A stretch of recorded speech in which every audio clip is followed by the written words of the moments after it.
नमस्कार। आप सभी देशवासियों को अंतर्राष्ट्रीय योग दिवस की बहुत बहुत शुभकामनाएं। योग एक वैश्विक आंदोलन बन गया है, ग्लोबल स्पिरिट बन गया है।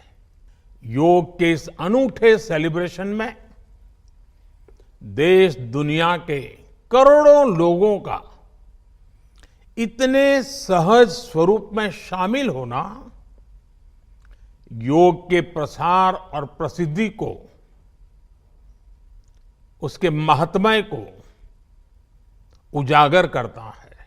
हमारे ऋषियों ने योग को परिभाषित करते हुए कहा है, युज्यते एतद इति योगः, अर्थात जो जोड़ता है वो योग है। इसलिए योग का ये प्रसार उस विचार का विस्तार है जो पूरे संसार को एक परिवार के रूप में समाहित करता है। योग के विस्तार का अर्थ है वसुधैव कुटुंबकम की भावना का विस्तार। और आज पूरी दुनिया में करोड़ों लोग योगा फॉर वसुधैव कुटुंबकम की थीम पर एक साथ योग कर रहे हैं। इसके संबंध में ग्रंथों में कहा गया है, व्यायामात लभते स्वास्थ्यम दीर्घ आयुष्यम बलम सुखम, अर्थात योग से, व्यायाम से हमें स्वास्थ्य, आयुष और बल मिलता है। हम में से कितने ही लोग जो बीते वर्षों में योग से नियमित जुड़े हैं, उन्होंने योग की ऊर्जा को महसूस किया है। व्यक्तिगत स्तर पर हमारे लिए बेहतर स्वास्थ्य कितना महत्वपूर्ण होता है, ये हम सब जानते हैं।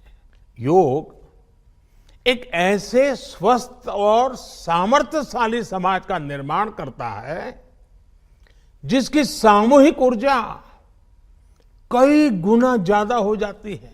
योग हमारी अंतःदृष्टि को विस्तार देता है। योग हमें उस चेतना से जोड़ता है जो हमें जीव मात्र की एकता का एहसास कराती है, जो हमें प्राणी मात्र से प्रेम का आधार देती है। इसलिए हमें योग के जरिए हमारे अंतर विरोधों को खत्म करना है। हमें योग के जरिए हमारे गतिरोधों और प्रतिरोधों को भी खत्म करके रहना है। योग के लिए कहा गया है, योगः कर्मसु कौशलम, यानी कर्म में कुशलता ही योग है। जब हम अपने कर्तव्यों के लिए समर्पित हो जाते हैं तो हम योग की सिद्धि तक पहुंच जाते हैं। योग के जरिए हम निष्काम कर्म को जानते हैं। हम कर्म से कर्म योग तक की यात्रा तय करते हैं। मुझे विश्वास है, योग से हम अपने स्वास्थ्य को भी बेहतर बनाएंगे और इन संकल्पों को भी आत्मसात करेंगे। आप सभी को योग दिवस की एक बार फिर बहुत बहुत शुभकामनाएं। धन्यवाद।